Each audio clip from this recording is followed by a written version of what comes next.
Welcome into Locked On Phillies. In today's episode, I realize I haven't done this for you yet. I'm giving you my best possible lineup, both with and without Bryce Harper, for the Philadelphia Phillies in 2023, because there's a lot of debate on where people go. I will tell you the right way they should set it up. And we'll also talk a little bit more about the Andrew Painter situation and what in the world's going on there on today's Locked On Phillies.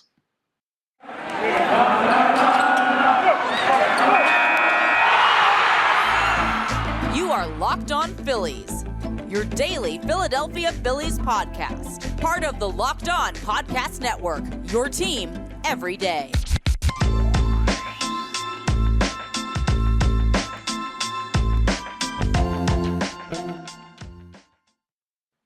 Yes, this is Locked On Phillies. I'm your host, Connor Thomas. Been talking Phils baseball for years over on 97.5, The Fanatic on the radio side. NBC Sports Philadelphia on the television, and happy to be here with you as your host of Locked On Phillies, credentialed Philadelphia Phillies media member myself, and want to thank you for making Locked On Phillies your first listen every single day. We're free and available wherever you get your podcasts. This episode is brought to you by FanDuel Sportsbook, official sportsbook of Locked On. Make every moment more. Visit FanDuel.com/LockedOn today to get started.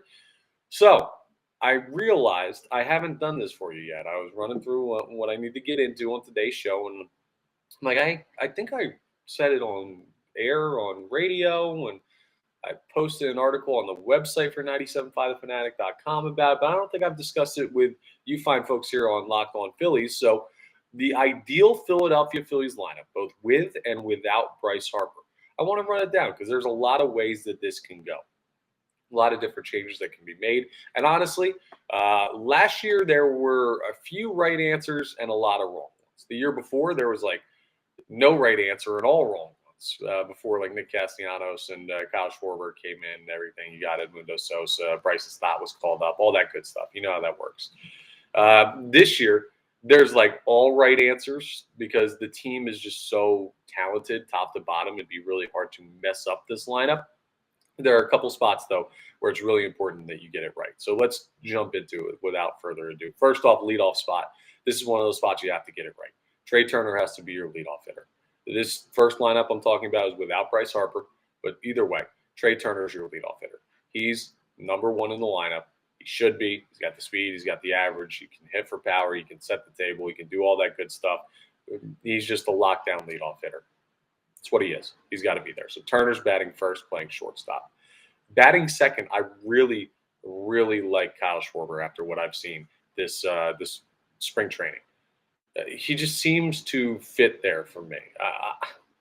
I know he fits well lower down in the lineup too, and part of me thinks about putting him at 4 and having him be the cleanup hitter, but I don't know, man. He just feels like top of the order. He sees a lot of pitches. I don't know that he really clogs up the bases for anyone behind him significantly because you don't have any other guys who are going to steal the amount of bags that Trey Turner's going to steal. And Schwarber obviously feels more comfortable the higher he is in the order. So I also like putting up guys who are very different batters next to each other, right? So you have to very much change your plan of attack if you're a pitcher.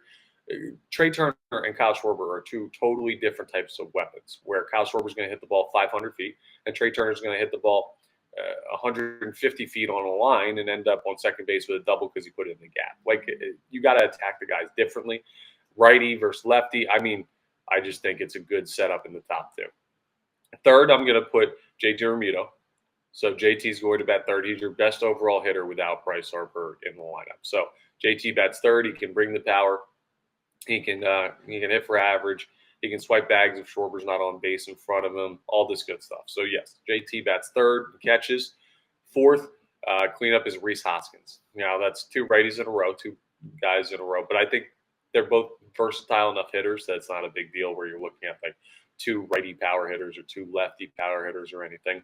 So I'm putting Rhys Hoskins cleanup, frankly, because he's your best power bat that you have besides Schwarber, who I think fits better at 2. In the lineup when Bryce Harper is out. Now here's where it gets interesting, okay? The 5th spot in that lineup is going to be the DH because you need a lefty bat in there. Nick Castellanos is right-handed. Alec Bohm is right-handed. Bryce Stott doesn't hit for enough power to hit 5th. Brandon Marsh doesn't hit for enough power to hit 5th. So none of those guys really slot in there. So your DH spot is going to fit best fifth. I don't know who that is yet. To me, I would give the nod to Derek Hall, but Jake Cave has hit a couple long home runs. Another lefty bat might fit well there as a DH. Whoever your DH is, it should be either Hall or Jake Cave to me at this point, and they should be batting in the 5-hole in the opening day lineup. So to review where we're at so far, it's Turner, Schwarber, Romuto, Hoskins, Hall or Cave, but I'm going Hall in the 5-hole as the DH. Sixth, I know Alec Bohm looks really, really good.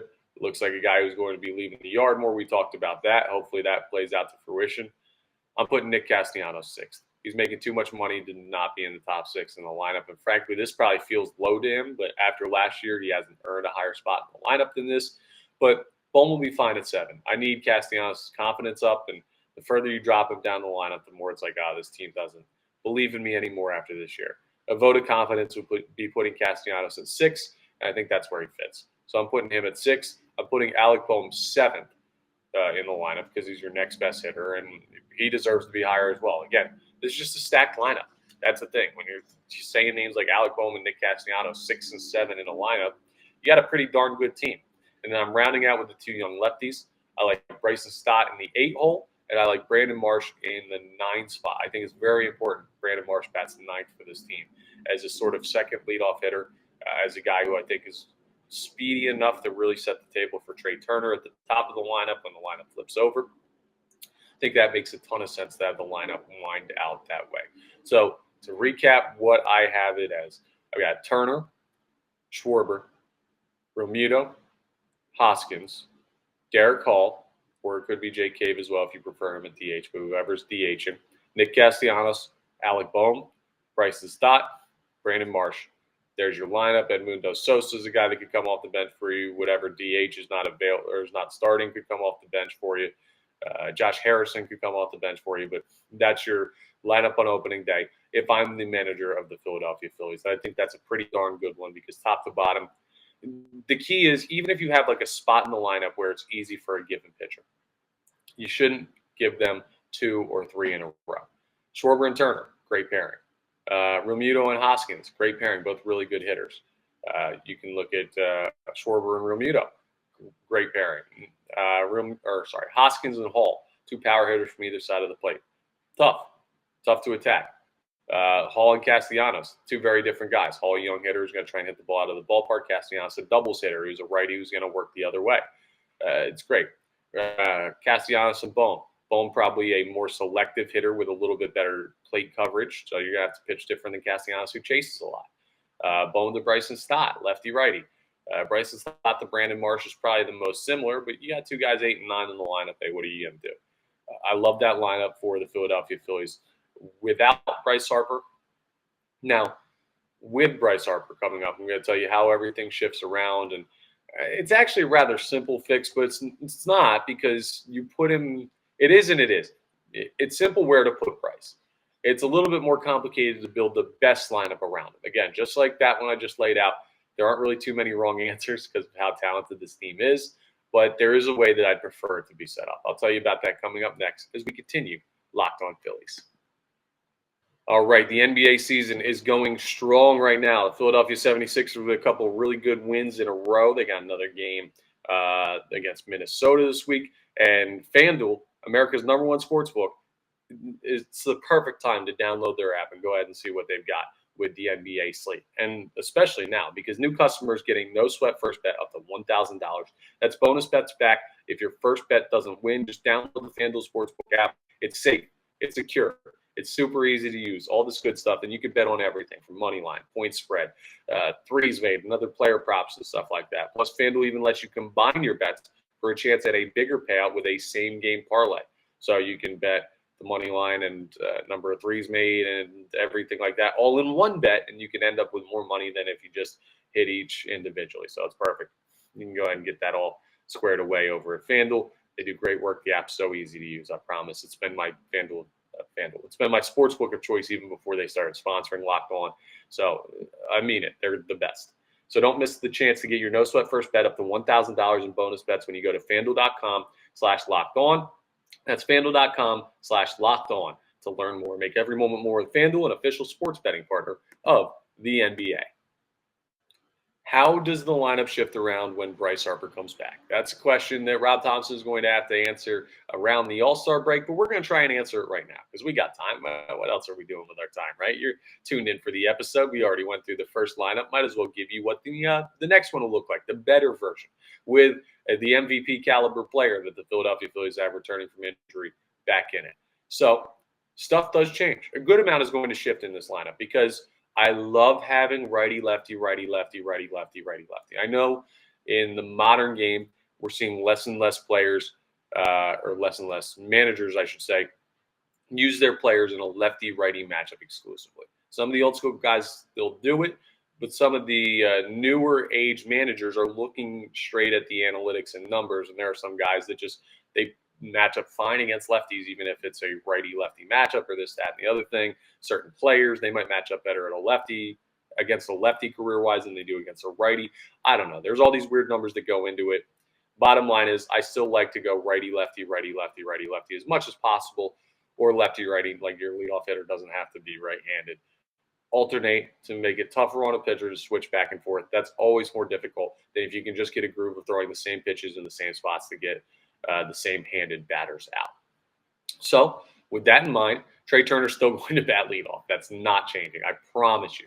From day one to day 162, Trey Turner should be your leadoff hitter as long as he's healthy and rested and playing in the game. So just go ahead and pencil him in there, and that's no problem. We're going to skip a spot in the lineup. Bryce Harper's batting third. That's a spot. That's what he does. That's why he wears number 3 on his jersey. He's the prototypical 3-hole hitter. There's no reason he should be anywhere else in the lineup. So you're looking at a situation where you got 1 filled out in Turner, 3 filled out in Harper. Who bats second? And it's a great question. I'm very conflicted here because you have 2 options in my mind. You have 3 options in my mind. You could put Kyle Schwarber there again. I don't love Kyle Schwarber there if Bryce Harper is going to be batting behind him because in a late game scenario, it feels like you can throw a lefty that would be really good against both those types of hitters, or both those guys, I should say. So I'm leaning either Realmuto or Hoskins, and man, I feel like for some reason to me, Hoskins fits better as a 2-hole hitter. And JT Realmuto feels better as a cleanup hitter. And that's kind of backwards, right? Because JT's the better overall hitter. He hits more consistently for average.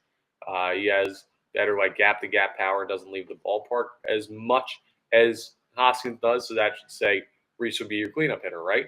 I know it sounds crazy, but that just, I don't know. It feels right to have Hoskins bat 2 to me and better to see JT Realmuto bat 4. I think it's because Hoskins sees so many pitches that at the top of the lineup, it sounds like a real taxing inning to have to go Turner, Hoskins, and Harper, as opposed to Turner, Realmuto, and Harper, which is tough, but not as tough on the pitch count potentially.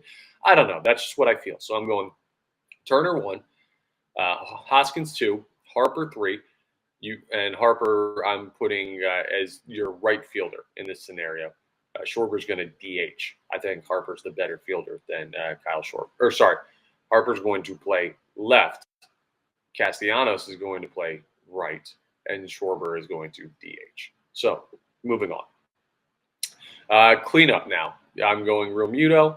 5th, I'm going Schwarber, obviously. He can't bat any lower than that. It's already kind of close to malpractice that I've got Kyle Schwarber, who led the National League in home runs last year, batting 5th, but that's okay. We got so used to seeing him at the top of the lineup. I think we forget that 5 can absolutely be a really strong power spot for a lineup. So I like him 5th. I'm going Castellanos 6th. And of course, Schwarber DHing out of the 5 spot. Castellanos 6 fits great.